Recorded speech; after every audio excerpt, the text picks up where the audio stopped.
இது என்னுடைய சொந்த படம் மாதிரி. என்னுடைய மட்டில் கேஆர் தேனப்ப எல்லாருமே மேடையில் இருக்க அத்தனை பேரும் நீங்களும் அந்த சொந்தத்தோடு தான் வந்து வாழ்த்த வந்திருக்கீங்க. ஆதிராஜன் இயக்குனர், ராயல் பாபு தயாரிப்பாளர். ஆதிராஜன் நீண்ட நெடுங்காலமாக என்னுடைய தம்பியாகவே உடன் வருபவர். மாலை முரசு என்ற பத்திரிகையில் நிருபராக பணியாற்றி பல புரட்சிகள் செய்தவர். நான் 2-3 முறை ஜெயிலுக்கு போகிறதுக்கு அவர் ஒரு காரணம். பிரச்சனை ஏதாவது ஒன்று எழுதி விட்டுருவார். பர்மா பஜார் போராட்டத்தை ஒரு மாதிரி எழுதி விட்டுருவார். அது நம்ம அங்கே அது நல்ல விஷயம். நல்லது செய்யும்போது ஜெயிலுக்கு போகிறதுன்ற தியாகம். அப்படி இந்த திரையுலக என்னுடைய கேஆர் தான் திரையுலக அத்தனை பேரை ஒன்று சேர்த்து இந்த ஏராம் பிரச்சனை பர்மா பஜார் என்னை அரெஸ்ட் பண்ண 50 போலீஸை போட்டார் கமிஷனர். அப்போது கேஆர் இண்டஸ்ட்ரியில் எல்லாரையும் சேர்த்து சேம்பரில் ஒரு மீட்டிங்கை போட்டு கே ராஜனை கைது செய்யக்கூடாது, திருட்டு விசையை தயாரிப்பவர் எதிர்ப்பவர்களை விற்பவர்களை எதிர்த்து பர்மா பஜாரில் போராடினார். அவரை அனுப்பி வைத்தது கமலஹாசன். ஆக கமலஹாசன் தான் A1. கே ராஜனை கைது செய்யக்கூடாதுன்னு மிகப்பெரிய ஒரு அரங்கம் நிறைந்த கூட்டத்தை நடத்தியவர் என்னுடைய கேஆர். மறக்கவே முடியாது.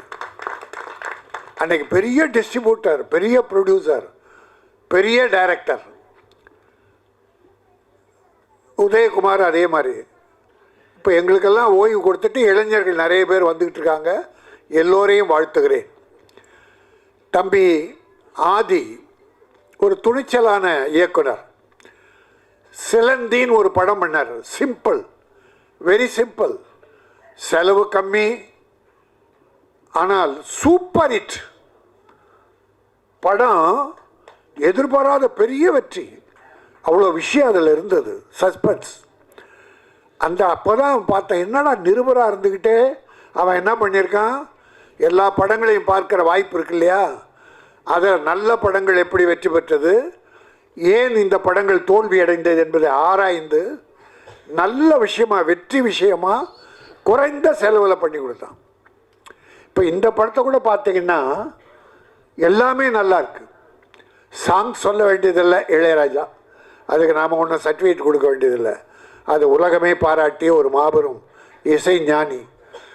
அவர் இந்த படத்துக்கு இசையமைக்க ஒத்துக்கிட்டாருன்னா அது எப்படிப்பட்ட கதையாக இருந்தால் ஒத்துக்கிட்டு இருப்பார். கதையில் அவ்வளோ வலு இருந்ததால் தான் இளையராஜா ஏற்றுக்கொண்டார். அதுவே வெற்றி, மிகப்பெரிய வெற்றி. அதில் பள்ளி மாணவ பருவத்து இளம் சிட்டுக்கள் காதல், அப்புறம் ஒரு இளைஞர்கள் காதல், 2 விதமான காதல். அது அழகாக நடந்த விஷயம்னு சொல்கிறாரு. 70% நடந்தது. கற்பனை கலந்து தான் பண்ணுவாங்க. சுவாரஸ்யமாக இருக்கணும்னா கற்பனை கலக்கணும். அது கற்பனையில் சிறந்தவர் என்னுடைய ஆதி. ஆக நகைச்சுவைக்கென்று பல நடிகர்களை போட்டிருக்கார். எல்லாரையும் நிறைவாக போட்டிருக்கார். ஆகவே இந்த படம் மிகப்பெரிய வெற்றி படம் என்பதிலே எந்த சந்தேகமும் இல்லை. அதிலும் அனுபவமிக்க கேஆர் தேனப்பன், உதயகுமார், பேரரசு போன்ற அத்தனை பேருமே உளம் நிறைந்து எங்கள் ஆழ்மனதிலிருந்து வாழ்த்து வந்திருக்கிறோம். ஆக இந்த படம் என்ன மரியாதை கட்ட டைட்டில், நீ நினைவெல்லாம் நீயடா டே, என் நினைவெல்லாம் நீயடா. அவ்வளோ லவ், அவ்வளோ நெருங்கிய லவ், ஆத்மார்த்தமான லவ். அந்த காதல் நிறைந்தவங்களை தான் வாடா போடான்னு இந்த காலத்தில் புருஷன் பொண்டாட்டியே வாடா போடான்னுக்கிறாங்க. பொண்டாட்டி தாராளமாக டேய் வாடான்றாங்க. அவ்வளோ பழகிட்டாங்க போட்டு.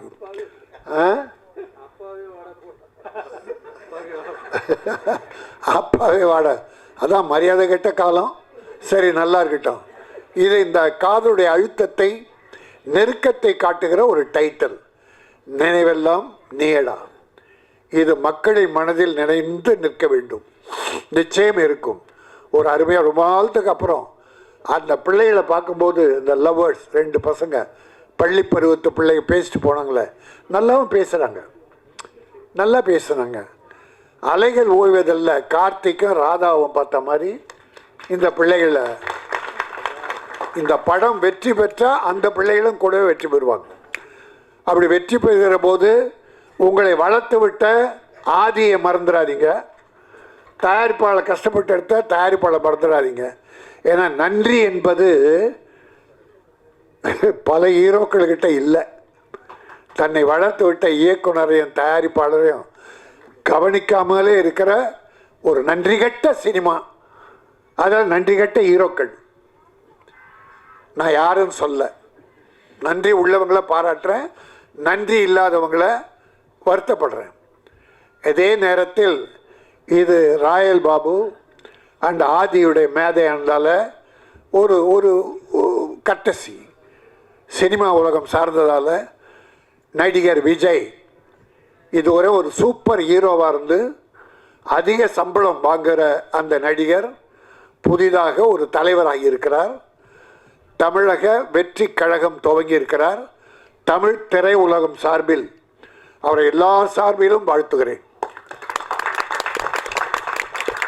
வெற்றி பெற வேண்டும் இல்லை முதலமைச்சராக வேண்டும் என்ற எண்ணத்தோடு ஆரம்பித்தால் அதற்கென்ன சில வழிகள் இருக்கிறது. கட்சி ஆரம்பிச்சிட்டவங்கெல்லாம் காணாமல் போன்று பார்க்குறோம். ஆனால் வெற்றி பெற வேண்டும் என்றால் புரட்சி தலைவர் முதலமைச்சர் ஆயிட்டார் அப்படின்னா அவர் அடிச்சுவடை கூட தொடுவதற்கு இன்றைக்கு யாரும் இல்லை. அவர் எப்படி இருந்தார்? காங்கிரஸில் இருந்தார் முதல்ல, பிறகு திமுக வந்தார். திமுகவில் வந்து உழைத்தார், மக்களை சந்தித்தார், இறங்கி கிராமெல்லாம் போனார், மக்களோடு மக்களாக வாழ்ந்தார். அண்ணா சொன்னார், ஒரு கனி என் மடியிலே விழுந்தது, அதை என் இதயத்திலே வைத்து கொண்டேதான், அதுதான் இதயக்கனி எம்ஜிஆர் என்றார். ஆக அந்த அளவுக்கு எம்ஜிஆர் தன்னுடைய வருவாயை வாழ்வை ஏழை மக்களுக்காக அர்ப்பணித்தார். காரணம், அவர் சிறு வயதிலே சாப்பாட்டுக்கும் கஷ்டப்பட்டார். அந்த கஷ்டம் ஏழைகள் படக்கூடாது என்று அவர் பாடுபட்டார்.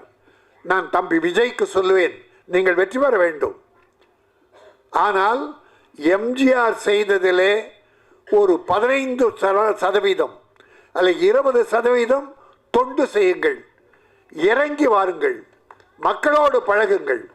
மேடையில் இருந்து கொண்டு புஷி ஆனந்தை அறிக்கை விட சொன்னால் மக்கள் ஏற்றுக்கொள்ள மாட்டார்கள். இனிமேல் அப்படி இருக்கக்கூடாது. இறங்கி வர நல்லதுக்காக தான் சொல்கிறேன். ஆரம்பிச்சிட்டார். அதனால் நம்பில் ஒருவர். அதுக்கு முன்னால் ஒரு கட்டிய கோட்டையாக திமுக இருக்குது. இன்றைக்கி தாய்மார்களுக்கெல்லாம் ஏராளமாக நல உதவிகள் பண்ணிகிட்ருக்கார், நல்ல காரியம் பண்ணியிருக்கார். தொழில் அதிபர்களை ஈர்ப்பதற்காக முதலீட்டை இருக்க பிரான்ஸில் இருக்கார். இப்போது கோவாவில் இது துபாய் போனார். அப்படி ஒரு முதலமைச்சர் இருக்கார். அதிமுகன்னு ஒரு கட்சியும் சிறப்பாக நடத்தினார்கள்.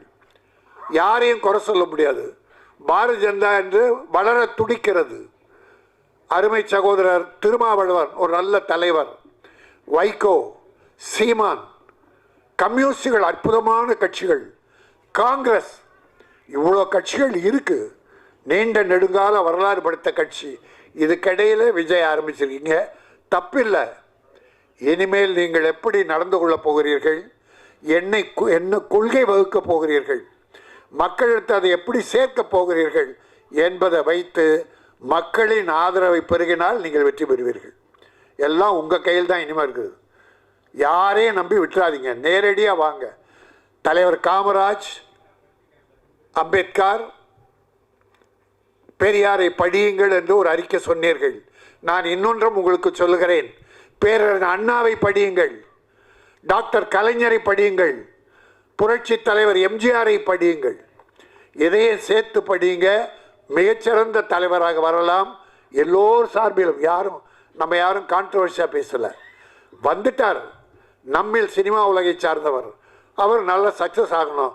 ஆனால் நல்ல அறிவாளித்தனமாக என்ன பண்ணியிருக்காரு, ஒரு தடவை திருநெல்வேலி போய் வெள்ளத்தால் பாதிக்கப்பட்டவர்கள் நேரடியாக கொடுத்துருக்காரு. குட், நல்ல விஷயம். இப்போது ஒரு நல்ல குழு போட்டு சில குழுக்களை அமைச்சிக்கிட்டு இருக்கார், நல்ல விஷயம். மாணவர்களை 10th படித்த மாணவர்கள் +2 மாணவர்களாக தேர்ந்தெடுக்கிறார். ஏன்னா ஓட்டு அவங்களுக்கு தான் அடுத்து வருது. அது ஒரு நல்ல விஷயம். இப்படி சில திட்டங்கள் நல்லா தான் பண்ணியிருக்காரு இது வரைக்கும்.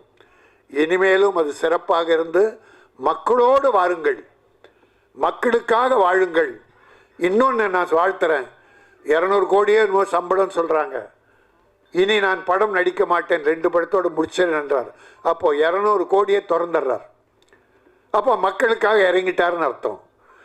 இன்னொரு தலைவர் இருக்கிறார் திமுகவில், உதயநிதி ஸ்டாலின். இன்றை மக்களோடு மக்களாக அந்த தம்பி போயிட்டு இருக்கார். ஆக அவருக்கு எப்படி போட்டி தரப்போகிறோம் என்பதெல்லாம் நினைத்து நல்ல மாதிரியா மக்களோடு பழகுங்கள், மக்களுக்காக வாழுங்கள்.